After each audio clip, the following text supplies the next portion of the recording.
Hi friends, आज हम गोटे इंटरेस्टिंग वीडियो करिबा।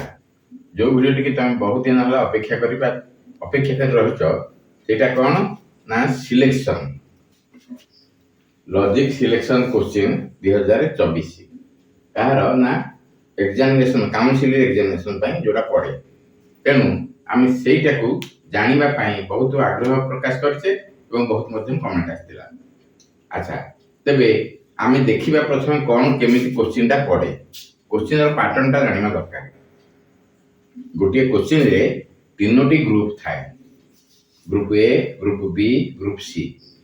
ग्रुप सी टा होची केवल लॉन्ग टाइप, तापरे ग्रुप बी टा एतरे शॉर्ट टाइप पड़िबो। किछि किछि आमे ताको केतोटी धाड़ी रे उत्तर दबा, 2 नंबरिया और 3 नंबरिया। आउ ग्रुप ए टा केवल 1 नंबरिया। ग्रुप ए रे आमे देखिबा जे एमसीक्यू पडुची 15 टी आउ डैश प्रश्न पडुची 15 टी। तेणु 30 मार्क पड़ेला ग्रुप ए पाई। ग्रुप बी रे केमिति पड़िबो ना 2 मार्किया 11 टा आमे आंसर दवा पड़िबो, आउ 3 मार्किया 6 टी आंसर दवा पड़िबो। तामे 11 गुणे 22 नंबर, ये 18 नंबर, 18 नंबर, ये हला 40 नंबर। तेणु ए ग्रुप और बी ग्रुप पाई आमे 30 प्लस 40 70 नंबर हमर शॉर्ट टाइप पे रह गेल। आउ लॉन्ग टाइप ग्रुप सी पाई रहला 30 नंबर। तेणु 30 नंबर रु आमे 4टी मात्र उत्तर दबा, 4टी लॉन्ग टाइप रे उत्तर दबा, 7 अधे लेखा। तेणु ए जो 7 अधे लेखा 4टी उत्तर दबा मु सेथिरु तम पाई 9टी क्वेश्चन तैयारी करछि, जोटा कि निहाती परीक्षा रे पड़िबार संभावना अछि। ते वर्तमान आमे क्वेश्चन ऊपर को जिबा। क्वेश्चन ग्रुप सी टा को आगे आरंभ करिबा, काहे ना लॉन्ग टाइप तमे प्रिपरेशन करिवो। तेन वर्तमान आमे देखिबा लॉन्ग टाइप रे कोन कोन पड़िबो। एक रे हम जानि जे what is the conversion, explain its rules applying to A E I and O propose. एई परि यदि क्वेश्चन टा पड़े आमे केमिति लेखिबा। कन्वर्शन रो प्रथमे डेफिनेशन टा को लेखिबा। डेफिनेशन लिखि साइला परे कन्वर्शन रो रूल अछि, 4टी रूल अछि, से रूल 4टी के लेखिबा। तापरे application of this rule, a rule को आमे केमिति अप्लाई करिबा ए E I and O preposition रे, ताकू मध्य आमे गोटी गोटी के लेखिबा। एति के लिखि साइला परे आमे देखिबा आहुर मध्य ताकू बढ़े हबो, काहे ना सिंपल कन्वर्शन अछि, शॉर्ट टाइप देखिबा। सिंपल कन्वर्शन अछि, कन्वर्शन फॉर लिमिटेशन अछि, कन्वर्शन बाय नेगेशन अछि। एई परि भाबरे आहुरी 3-4टी हमर अछि शॉर्ट टाइप। किंतु जदि ए गुडा को शॉर्ट टाइप बी ग्रुप रे पड़ी थाए तेबे आमे केवल एप्लीकेशन पर्यंत लिखिबा, application of the rule to A E I O पर्यंत। किंतु जदि ए तीनोटी जांक simple conversion, conversion for limitation आउ कन्वर्शन बाय नेगेशन एगुडा जदि हमर शॉर्ट टाइप रे पड़ी न थाए ताहले एगुडा को आमे ताकू लॉन्ग टाइप रे पुरे की लिखिबा। ताहले एप्लीकेशन परे आमे सिंपल कन्वर्शन ताकू लिखिबा, तापर कन्वर्शन फॉर लिमिटेशन, तापर conversion by negation uh good रहला यू प्रपोजिशन। ए चारटा अंग आमे लिखि दबा। हेले एथरे हमर 7 अधे लेखाय मार्क अछि, आमे 7 अधे रु 7 अधे पाइ दिबा। तापर 2 नंबर क्वेश्चन का में आसीबा। रिड्यूस कामी stress both directly and indirectly. आमे जानि छे रिडक्शन गुटे निश्चित भाबे परीक्षा रे पड़े। रिडक्शन रे आमे 4टी फिगर अछि, 4टी फिगर भितरु आमे फर्स्ट फिगर को डायरेक्ट रिडक्शन कथा कहूची। फर्स्ट फिगर को आमे सेकंड, थर्ड, फोर्थ को नबा पड़िबो। तेनु से गुडा को जदि गोटे डायरेक्ट एक्स्ट्रा पड़ी पारे किंबा मिसै किरे डायरेक्ट एंड इनडायरेक्ट बोथ। एटा जेमिति म लिखि देछि रिड्यूस कामी स्ट्रेस। म कामी स्ट्रेस ता देछि, एटा वर्तमान ए वर्ष पय इंपोर्टेंट बोली। कामी stress both directly and indirectly. जते बेले डायरेक्ट करिवो सेते बेले ऊपर लिखि दबो डायरेक्ट रिडक्शन, लिखि कि डायरेक्ट रे रिडक्शन ता करिवो। आउ जते बेले डायरेक्ट रिडक्शन सरी गला इनडायरेक्ट आसीबो सेठी मध्ये लिखि दबो इनडायरेक्ट रिडक्शन, करिकि इनडायरेक्ट रे लिखिबो। एमति लिखिले सुविधा तुम नंबर मिल। तीन रे व्हाट इज रेफुटेशन ऑफ डिलेमा। आम जाने डिलेमा उपरे डिलेमार फॉर्म गोटे अच्छी आउ डिलेमार रेफुटेशन गोटे अच्छी। तेणु जदि बेले बेले पिला माने एई भूल करी पढ़ते कौन ना जदि पढ़ी जाए व्हाट इज डिलेमा फॉर्म ता तांको बहुत इजी लगी थाए। तेणु सी आउ चिंता करते नहीं हेटा कौन रेफुटेशन पढ़ी फॉर्म पढ़ी से संगे संगे फॉर्म टा लिखिबा आरंभ कर दियंती। किंतु से प्रकार भूल जमा करिवो नहीं।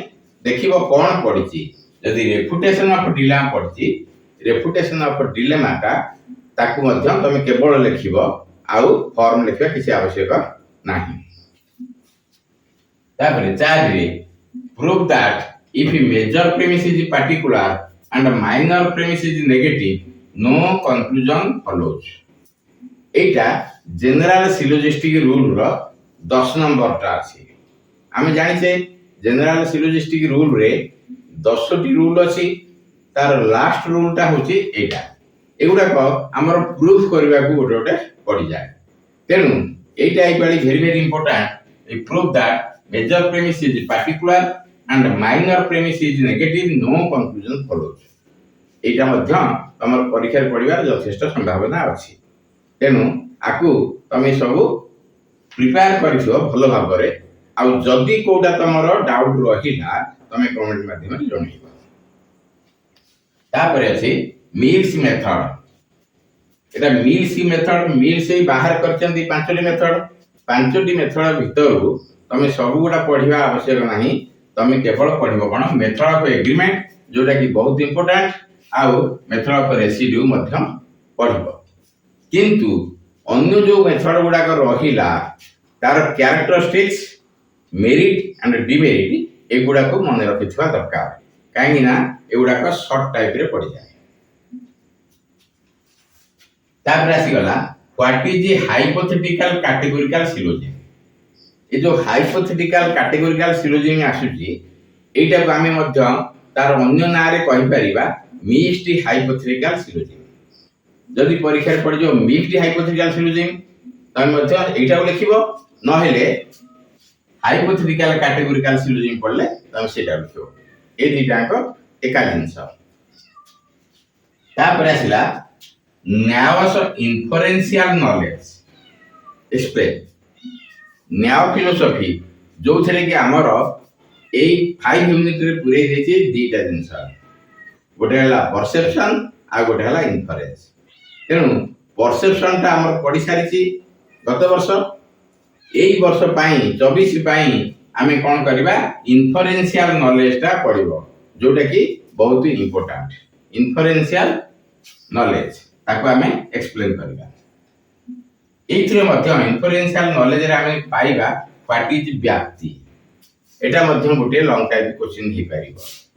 व्याप्ति तो जानिथिबो व्याप्ति ता केमिति तयारी कर दे। व्हाट इज व्याप्ति ना जेते बेले मिडिल टर्म ता मेजर टर्म सहित इनवेरिएबल कनेक्शन करि थाए रिलेशन थाए सेते बेले सेटा को आमे व्याप्ति कहिबा।